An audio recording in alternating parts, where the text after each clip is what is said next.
Let me guess, you're constantly battling the unique demands of shift work, aren't you? Feeling relentless fatigue, brain fog, or the health challenges that come with those irregular hours. Well, it's time to stop just surviving your shifts and really start thriving. At A Healthy Shift, we're revolutionising workplace wellbeing for 24/7 teams. As a veteran shift worker for over 40 years, I know exactly what you're up against, and that's why we've built something truly groundbreaking, the seminar experience. Now, this isn't just a keynote, it's a completely new evidence-based program which is designed to empower entire shift-working workforces.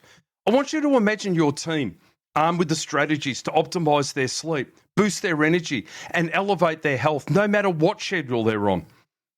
Our core keynote is powerful, but we also offer specialised add-on workshops, which cover deep dives into women in shift work, how to work your own roster optimally, as well as fatigue management for managers. We need your help to bring this transformation to your workplace. Managers want to invest in their teams, but they need to know that we exist. Are you ready to bring real, lasting change to your colleagues and your organisation? Go and visit ahealthyshift.com. That's ahealthyshift.com and follow the seminar experience link up the top, where you can download our detailed e-brochure, or you can simply follow the link in the show notes. Let's help your workforce thrive, not just survive. If you'd like to jump on board, 133693. Let's kick it off the Cure just for Roger for his little segment that we call the night shift in 5, 4, 3, 2, 1. Cure. Here it is. Yesterday I got so old I felt like I could die. Yesterday I got so old it made me want to cry. So we've gone from a lovely opening song to the Cure. What is it, Roger, that you love about Cure? I love Rob Smith's voice. I think it's so, but it's not only that, but it's the depth to the music. There's so much depth. It's all layered. I was just saying to Jackson out there before how layered the music is. Yeah. When you listen to the new album, it leads in for about 3 minutes before there's any vocals on each track. What does it remind me of Margaret Thatcher? Probably because it's out of the UK. Around that time? Yep. Yeah. Have a listen. It was a happier, joyous time. For those that love the Cure, that we all need one. Yesterday away from you, it froze me deep inside. Come back, don't walk. There you go. That'll do. 133693 is our telephone number wherever you are right across Perth. If you're sending text messages, you can do that as well. 0477693693. Roger Sutherland. How do I describe Roger? What's the best way to describe you now? Legendary. Well, that's probably so. The legendary Roger Sutherland. For people that don't know, that might be tuning in for the first time, we probably need to give them a bit more of a background. A bit more than that. Former Victoria policeman, 40 years. Worked in everything that you can possibly do, just about in Vic Pole. And then about 6 years ago, I returned to study at the age of 55. Studied nutrition, thinking that was the issue around shift work, and have since learned that there's a whole gamut of issues. Beyond nutrition? Nutrition's the actual, probably the symptom. Right. So what we do now is we treat the 6 inches between the ears to help the 6 inches around the waist. And I spend a lot of time doing that. It's a good one. That really locked you over, didn't it? The 6 inches around the waist? We treat the 6 inches between the ears. Let's take a couple of calls. Now, Artie, do you know Roger Sutherland from A Healthy Shift? Yep. Good morning, Roger. Everyone knows Roger, of course, well-respected man, great man. And Thanks, Artie. Good morning, Tony and Jackson. Now, Roger, a police question. When I did the handcuff course and unfortunately encountered some wanted criminals and used the method behind the back, I noticed they're still using the chain handcuffs from the front. Wouldn't that be a bit dangerous with what's going on these days?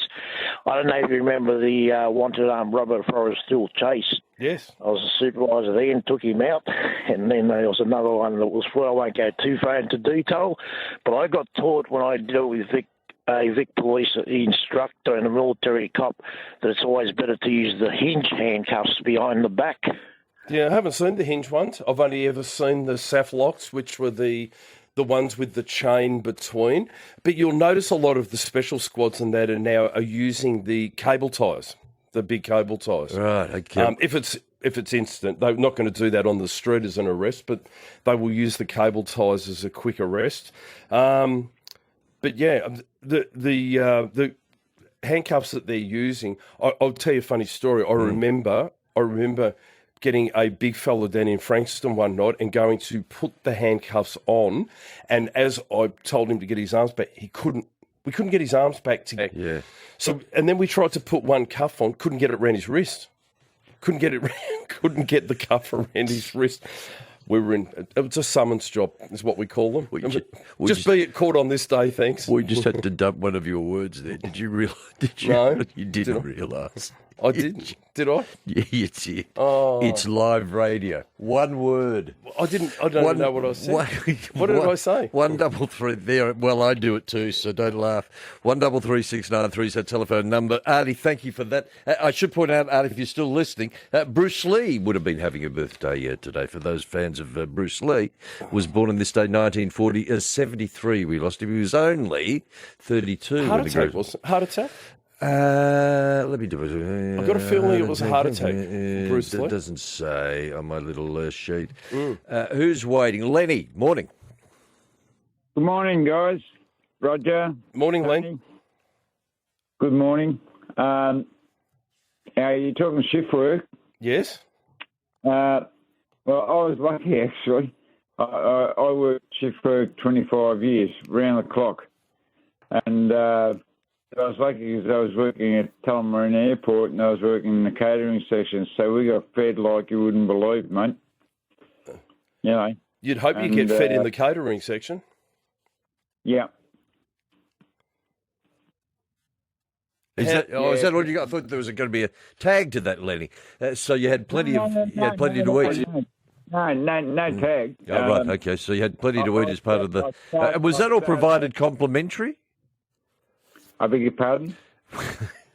Was the food provided complimentary? Was it free? The thing was, you could not, because it was a catering centre. We did international and domestic catering for aircrafts. I started there in 84, and I was there for 25 years, and your meals had to be provided because you couldn't take your lunch in there because of being a quarantine station. But that's good though, because at least you're eating decent food. Yeah, well, instead of a vending machine. And you say that it's that it's all about, like everything. We've known this for a long time. You are what you eat. Very much so, because it improves. You know, when we eat, I actually put a quote on my social media this week of someone says to you, "But fruit's got a lot." Which of social media, sugar. so we can give it a blatant plug. Yeah. What is it? Well, a healthy shift. My Instagram account is a healthy shift, and I think we demonise fruit because of the sugar. We go, oh, it's got a lot of sugar in it. But I challenge you, when was the last time you looked at someone that was overweight and went, oh, I think they've eaten far too much fruit. He's eaten too much fruit. Apples, too much apple. There's too many apples. This person's Look had at this. far too Now, I bought this. This is banana and the apple. I've got the banana and the apple. This is the Jazz, the Jazz apple. Yes. Reassuringly expensive. Yes. And the now tarnished. But as soon as they come into this building, into this particular studio, it tarnishes. That's only comes in been bright sitting yellow. There, comes in bright yellow. 45 minutes been sitting here. It's the air conditioner above us, I think. Don't know. I'm not sure what does that, but that's the sugars in them. Yeah, well, apparently it is. I don't know what it is. But the browner they are, the more So sugar. that's my little thing round about during the cereal. But fruit for night shift workers is absolutely ideal. And, you know, we demonise sugar in fruit, but we shouldn't because of all the nutrients and the goodness and fibre that's actually in it. But a lot of people head to the vending machine because they're looking for that sweet treat. Yep. Which we crave on night shift for that energy, that glucose. Our body's telling us, I need energy. So hit the vending machine, get the chocolate. But if you just had a handful of blueberries, some strawberries, like you got the banana, the apple, that's all you need. Handful of nuts. Strawberry? Strawberries are good. Strawberries are delicious. Blueberries, I read. Blueberries are so good. Well, but I read somewhere. See, everybody has a different opinion about these matters. Very good. And it gets more. So you say yes. Blueberries I say no. are exceptionally good because of the antioxidants in them, particularly for night shifters as well.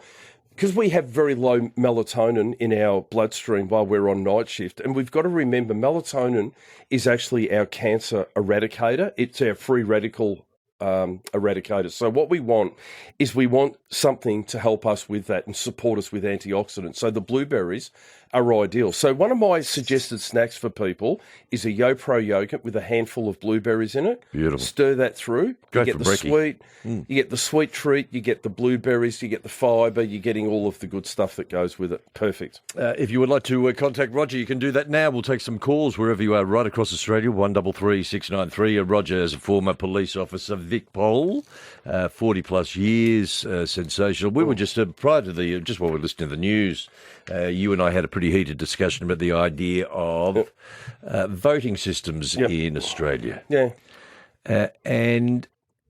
We've had several calls about it over the last few months about whether or not the voting system that we've adopted for some years really now works in favour of getting the right result, the result that people say they want but they don't get because of the voting system, which is this idea of, trickle-down effect. Yeah, I think it's extremely confusing that you've got people who can be in power that we're getting preferential votes from a number of other parties, and I just think that if you're going to vote for a party, you need to vote for that party, and that's it, right? Or you're voting for the other. So you either if I'm voting for Tony McManus's party, then I'm voting for Tony McManus's party, and I want him in.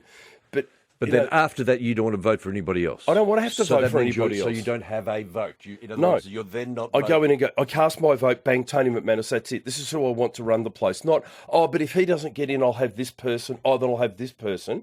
And then number 3 and 4 and 6 end up going to the number 1. But then you would have no say in who then gets that seat because you've withdrawn your vote by definition. That's right, and that would be a problem. So that means you don't care enough to vote for anybody else apart from me. That's right.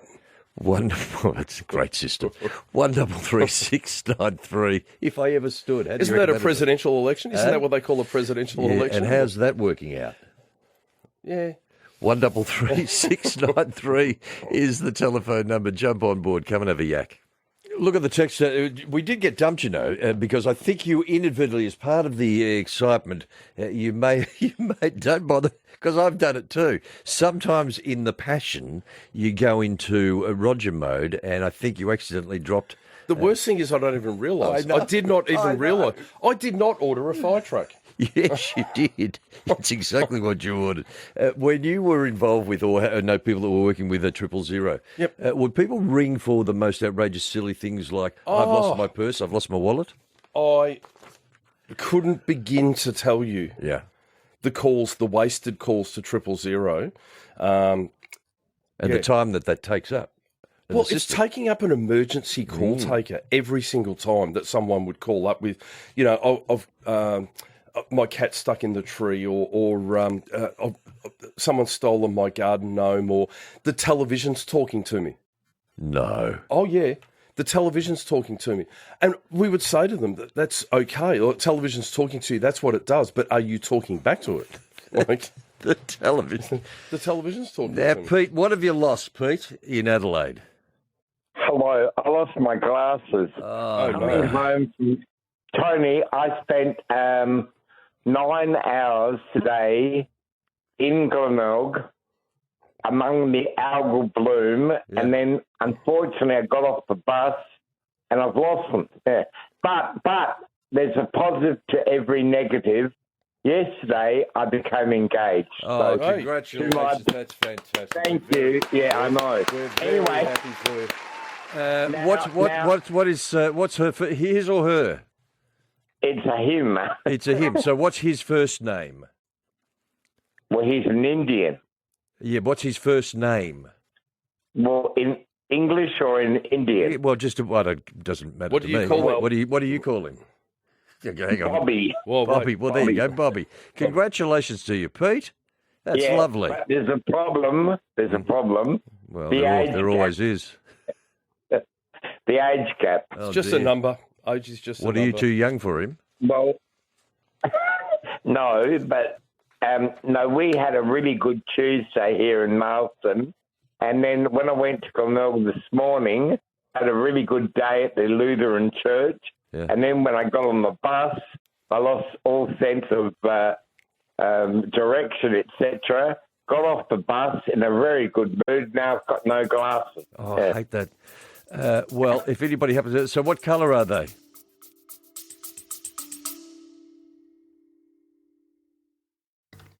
A quick pause from today's topic for something vital for every shift worker. That's right, that's you. Now, you know the relentless grind, constant fatigue, struggles with sleep, and that feeling your energy just isn't where it should be. And this is a common story in 24/7 roles, but it just doesn't have to be your workforces. At A Healthy Shift, I've combined 4 decades of frontline experience with cutting-edge science to create the seminar experience. Now, this isn't just a basic workshop. It's a comprehensive, game-changing program that is built to give entire workforces actionable strategies that they need to truly master their well-being on any schedule. And they're implemented immediately. Now, beyond the powerful core keynote, I offer specialised add-on workshops which dive deep into women and shift work, fatigue management, and how to work your own roster. Now, these tools empower your colleagues to thrive, improve performance, and boost their health, helping your organisation to retain valuable staff. Now, if you believe your workforce deserves better, speak up, because your managers won't know about this vital resource. Click the link in the show notes, download the e-brochure, and put it up the line. Invest in your team's most valuable asset, their health. What, the glasses? Yeah, well, basic frames, yeah. Yeah. What colour? But the thing, Tony, I can't do anything until tomorrow morning. I Sorry. know. Well, I know that. So, again, I repeat... Are they in the case? What colour is the case? That's right. Give us a bit of detail No, about the they're not bloody in the glasses. Gee. They're Describe them silver for us. frame. Tony, Yeah. describe them for us. Yeah, see, if you were a witness in the stand, Pete, and I said to you, just describe for the jury the aforementioned glasses, if you will. This is what they look like. Right, basic with a silver frame. Yeah. There you go. Is there any label on it? Any particular brand? Are they, I don't know, are they Armani? Yeah. Specsavers. Specsavers, nothing wrong with it. Well, you should have gone to Specsavers. I've got an alert. We're not finding these glasses. That's right. They're gone, all right. Pete. Were they insured? No, but I'm going to get into trouble. Mark Aitson is going to be my groomsman at my wedding, Give Mark my love. and I'm going to get into trouble, by the way, but it doesn't matter. Yeah. Give him my love. Well, I hope you find... If people happen to find a pair of Specsavers randomly, who do they call, Pete?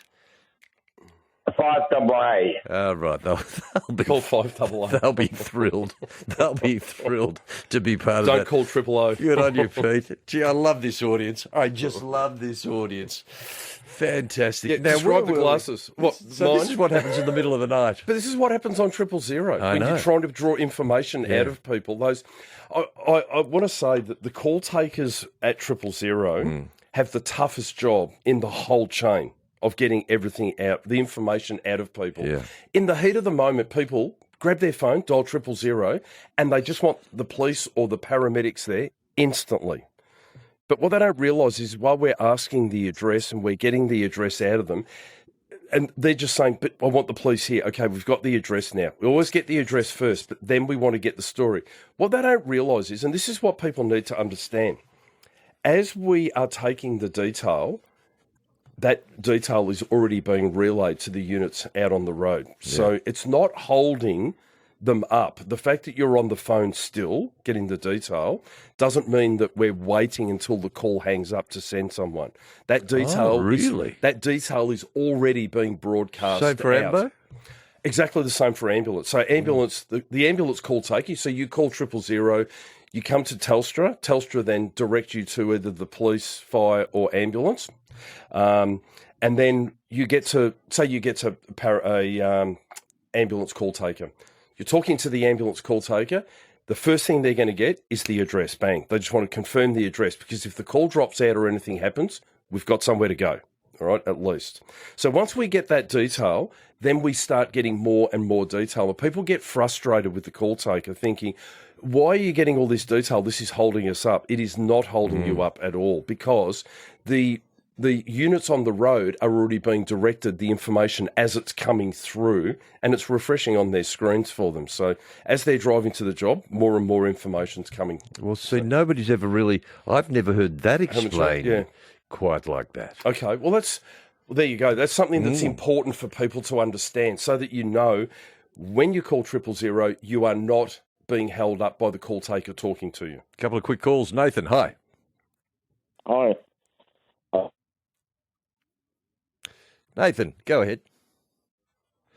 Nathan, we might come back to you. 133693. We'll do this, your call straight after. Wherever you are, right around Australia, 5AA in Adelaide, 3, the great Ace Radio Network, of course, 3AW here in Melbourne, and, of course, 6PR in Perth. Great to have your company. Come and join us. 133693 is our telephone number. For those in Perth, 133882. So just your normal overnight talkback number. That will get you through straight away. Roger's on the road.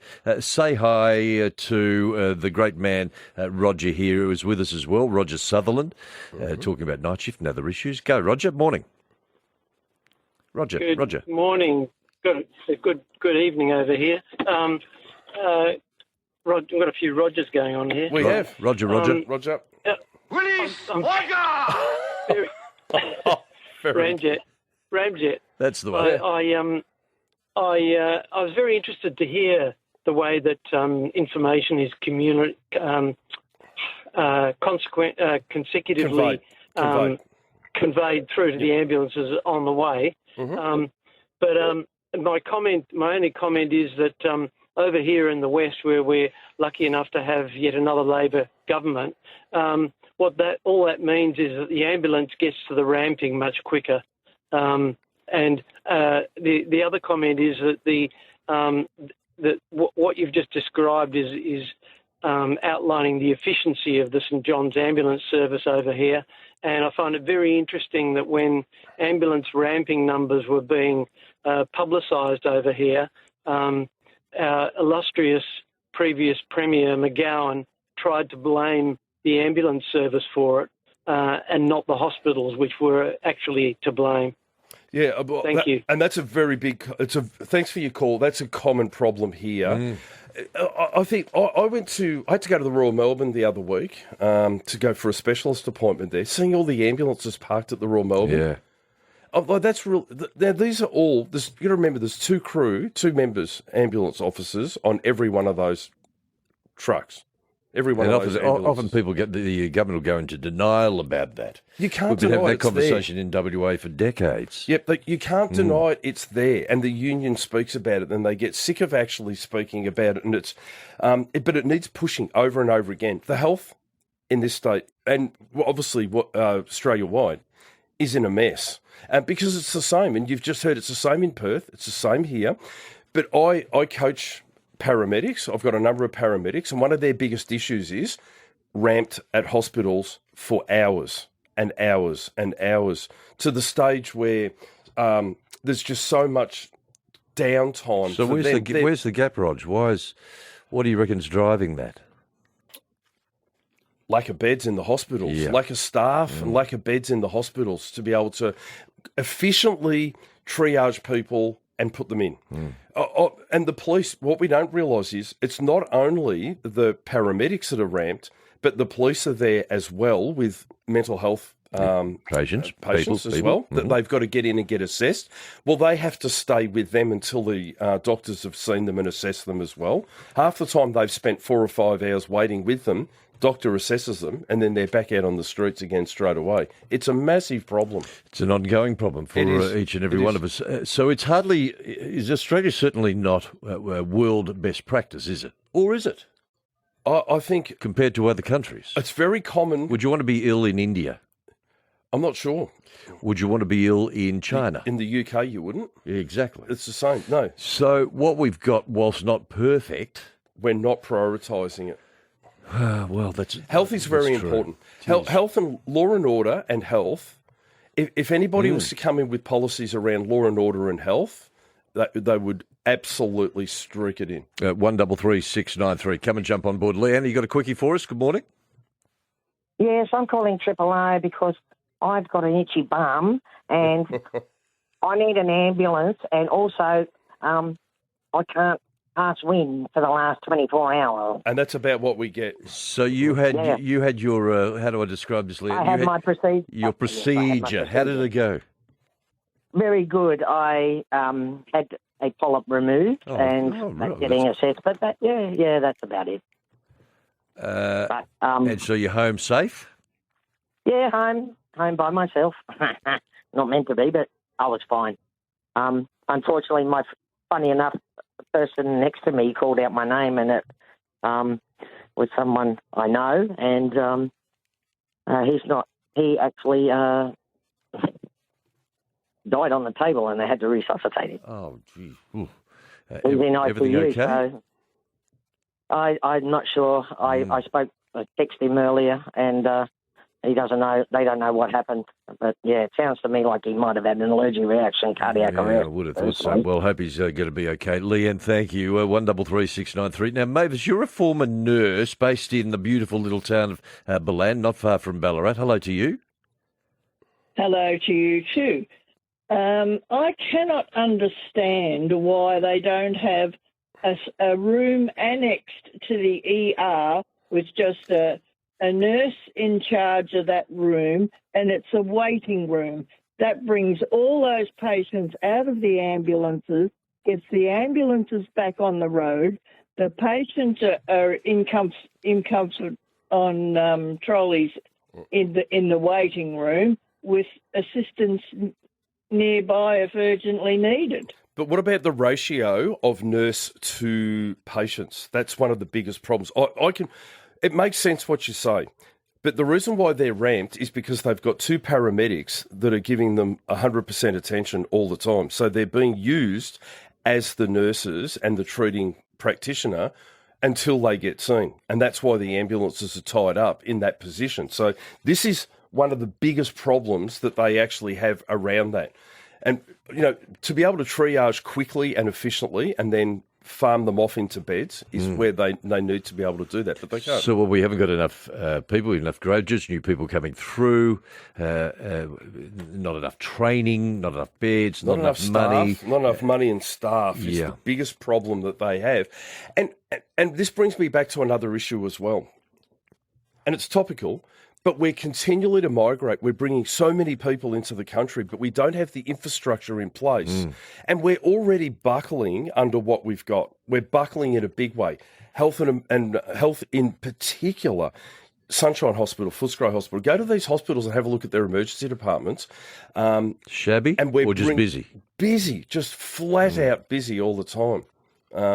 And this is a big problem. Then you've got the ambulances because everyone gets prioritised. So then you get an ambulance pull up that's got someone on it that got transported but probably doesn't need urgent attention, but you've got someone that's just a walk-in that's got urgent attention, so the paramedic has to take the back seat. And then you've got the police walk in with a mental health patient that needs assessing as well, and it's a diabolical mess. It really is. And there doesn't see, and I don't want to be too dark about this, but what's the light at the end? Is there a light at the end? Do we go back to politics? Yep. I would say that they need to be looking at and pouring the resources into health and law and order. That's where it needs to be. And I will stand on this hill. I will die on this hill. We don't need the newer roads and underground railways. And the roads are in appalling condition as well. The roads are in terrible. But why are we building new roads when we can't look after the ones that we've got? Don't start me talking. Mavis, are you retired these days, Mavis, obviously? Yes, I'm retired now. I'm far too old. Well, I'm sure you have a sort of a real interest in how it's all unfolding. Oh, I certainly do. How long did you work as a nurse, Mavis? Pardon? How long were you a nurse? Oh, my God. 1970 to 2010. Wow, unbelievable. 40 years. Yeah, that's amazing. Do you miss it at all, Mavis? Yes, very much. I bet. You miss the camaraderie with the people that have got a common interest with you, don't you? Yes. Yeah. Yes. What was Certainly do. What is it you actually miss? I miss the interaction with people. Yes. I miss not being able to help people. That's tremendous. I'm the go-to person in the block of units here. Oh, bet. Yeah, of course. I bet I can name what you don't miss. I bet one thing I could name what you do not miss at all. What's that? The swing Night shift. The swing shift. Swing shift. You bet. See, you smile. Yeah. It's the devil, isn't it? The swing shift.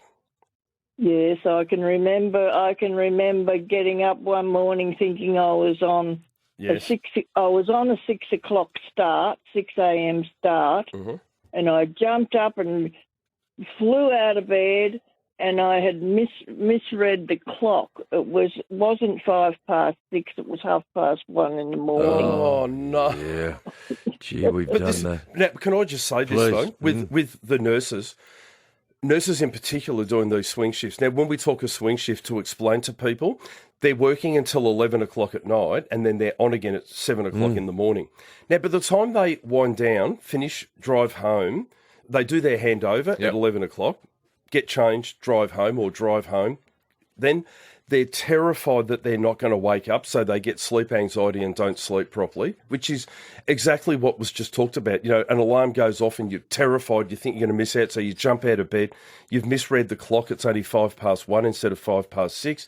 Then you've got to get up and then you've got to go back to work again. My question to you is, would you want to be the patient that person's looking after at 7 o'clock in the morning?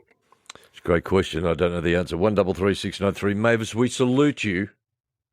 Oh, you don't have to salute well done. me. Like, really well done. I enjoyed it. Good on Of you. course. Thank you very much. Ian Holbrook in New South Wales. Hello, Mark. Good morning, boys. Just a question in regard to the ambulance service. Say I heard on Melbourne radio Roger. Hi. I heard on Melbourne radio this morning an old gentleman, his wife collapsed and fell on the floor. Now, he rang 000 for an ambulance. It's not a priority job, but why wouldn't you ring a family member or a neighbour? My question is what are we doing as a community? If we get a car licence, we should have first aid. And that'll take at least 20% of the pressure off the ambulances. Like, my wife just rang me. My son's got a temperature of 40 degrees, he's 17. She's had to take him to hospital. Rather than call the ambulance, even though the ambulance cover, she's taken him there. Right. But a GP in the morning would be good, but GP services aren't open 24/7. No. And most of the communities, particular migrants, they don't have GPs where they come from. They just go straight to hospitals, and that's the mentality you've got to deal with. Right. I believe if everyone had first aid, it would help the system. That is such a valid point. That is cultural as well. They go straight to a hospital.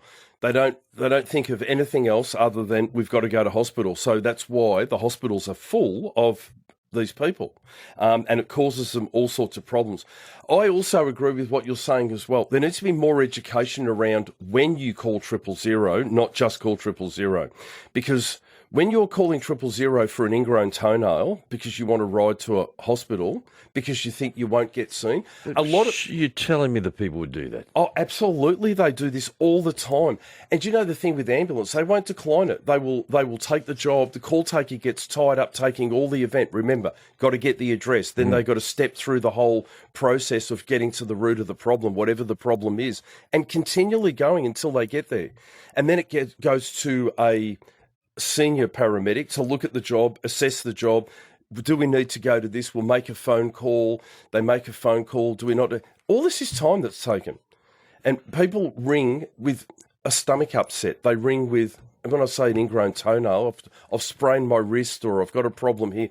You know, we need to learn when we need an ambulance. And the point that's just been made is a really good point. Culturally, they go straight to hospital because they don't have all the other services available to them. I wonder if people in Lifeline would have similar sort of stories to tell. Yep, absolutely they do. 133693. We've got to do this when we come back. Alan Nathan Judge will come to you. It's all part of Australia overnight. Look at all these wonderful texts. Rob says we've got a clearance. Clarence? Yeah, got a clearance. Victor. Roger. Roger. Roger, I bet you get some absolute doozy during the 000 when it's a full moon. Does it? Because the full moon, you say the full moon is a thing. It is Anybody that works in emergency services... Scientists wouldn't say it's a thing, but those that are on the ground would say it's a thing. That's where the term lunatic comes from. Lunatic. That's where it comes from. But funny words. You talk about funny stories. I can tell you, if you're driving to work on night shift and the full moon is in front of you, you just feel like turning around and going straight back again. Oh, no. There is an absolute... Any nurse will tell you that there is an absolute correlation between the full moon and the type of people that we have. We quote staffing issues here. 2,000 graduate nurses funded by the Victorian taxpayer. There are no positions for them. Yes, this is a massive problem. Hospitals need more staff. Just does not make sense. Taxpayers want their money spent on things like health or law and order. Another example, Victorian government having the wrong priorities. Yep. Why are we focusing on big project bills that are not as anywhere near as important as health and law and order? I don't understand it. Well, and I don't think the public understand it. No, they probably don't. So what's in it for government that they're doing what they think is going to get them re-elected? Presumably. And I've said this before. If there was an election coming up this weekend, in Victoria, in South Australia, in WA, the existing government most likely would be re-elected. Yeah, but not on merit. Now, are you going to say... But hang on a merit second. has nothing to do with it. They would be re-elected. Oh, well, they would be probably re-elected, but it's only because of the system, not because of the person. Democracy. Yep. So fling democracy. You've gone down that track now. Oh, gee. Oh, dear. Look... well, you know what my point is relation to it, and there's been a lot of discussion. It's the same in South Australia, it's the same in West Australia. They are all sitting there wanting to know how the person that's in charge is actually in charge with such power to do the things that they're doing and how they're going about it. You voted them in. You voted them in. You voted them in. Alan, Coolaroo, hi. I was going to bring up about the emergency departments, but the chap in Holbrook brought it up that we're so multicultural. When you go there, it is full of every nationality because they'd rather go to a hospital than a GP. Yes, correct. And this is the problem. And that's why I say it's part of the problem. How do we explain to everybody that's not the way to go? How do we... Is that about education? Is that the role of government to educate people? If you're unwell, these are your options. The option's not just to go to an emergency via an ambulance or whatever. Yeah, that's right. You go to any emergency department, wander around any emergency department and have a look at the culture of the people that are actually filling the emergency departments. Yeah. Nathan, you wanted to say hello? Hi, sorry about it before. My phone just got cut out. Yep. There's a question. Why do the ambulances always call you guys if they have a problem with a patient? Well, now that is a very valid point as well, because that was one of my jobs when I worked at 000 as a police supervisor, that the paramedics would... They don't have security guards and they're not there to be belted up. And that's... So what they want is they want the security of the police there to support them. And look, they're brothers and sisters out on the road at the same time doing the same job. So we go and support them. Are those relationships historically very important and good? Strong? Extremely strong. But I will say that I think since, and this is through communication, like I know when I was working the road and I was around, we adored our paramedics and the water fairies. We'd call them the water fairies. The water fairies. That's what they are, the water fairies. You're referring to the great fire rescue The fire rescue people. Yeah, great. The water fairies. Well, you know... What do they call coppers? I don't know, but it's an ongoing battle between the two all the time, and there was nothing more satisfying than putting your lights and sirens on as you're driving past the fire station at 2:00 in the morning. But, you know, because they're sleeping, I think we resent the fact that they're there getting paid and they're sleeping, and they're working out in the gym during their shifts while the van crew's getting flogged on the road. They're sleeping. Well, they are. They're not sleeping. The fire brigade, you say, are they? Absolutely. No, they're not. They are absolutely categorically the fire brigade is sleeping on night shift. I'm doing a couple of nights early next year on duty, doing a couple of with fire rescue sleeping. Victoria. So you'll be sleeping? No, you will absolutely be sleeping. They have to rest and recline. At Eastern Station? No. Okay. But I'll report. You're in for a shock. Well, you come. I'll tell you now. Take a sleeping bag. You come with me. We'll do it together. Okay. Take a sleeping bag because you'll need it. Bronnie in South Yarra. Hello, Bronnie. Oh, hi, boys. Listen, the reason a lot of people go straight to the hospital, in my opinion, is they virtually don't pay anything for it. Correct. I mean, if you went to, that's exactly it. So now they should have to pay. That's why the Alfred's going broke. Everyone's going broke. They should have to pay like they would have to go to a doctor. There you go. Fee-based. It's actually that comes from someone you're passionate about it. Have you got any involvement in the industry at all? Look, I've got a nephew that works at the Alfred. He tells me all the stories about what goes on in there. These people know if they're not near a bulk billing, for example, and it's not open, you go straight to a hospital, you get free treatment, you get food if you need it. Yeah. You know what I mean? I'm just telling you. So anecdotally, Bronny, you feel some of them are actually taking the piss? Yep, they are. Absolutely. Oh, absolute racket. There you go. It is. Stay there. We've got to do this. We'll come back in just a moment. It is Australia Overnight. I'm Tony McManus. Roger Sutherland is here. It is a little segment we call, what do we call it? A healthy shift. A healthy shift. It's Australia Overnight. Come and join us, 133 693. What we've learned, of course, is that the Triple O thing is really quite extraordinary, and nobody's ever explained that, certainly to me, that data is being downloaded as soon as you're making that phone call and you've given presumably fundamental details. It's already being downloaded. It's already been given out. It's already on its way. And even whilst you might be panicking, you might be distracted, take a breath, but it's already in motion. Listen to the call taker is what I say. Listen to the call taker because they're telling you. Roger, I wish you could stay. So do I. You go and have a sleep. I'm going to. I've been awake since 2:30. What, 2:30 this afternoon? Yesterday. All right. Morning. Okay, all right. Okay. It is Australia Overnight. Your call straight after this. Don't go away.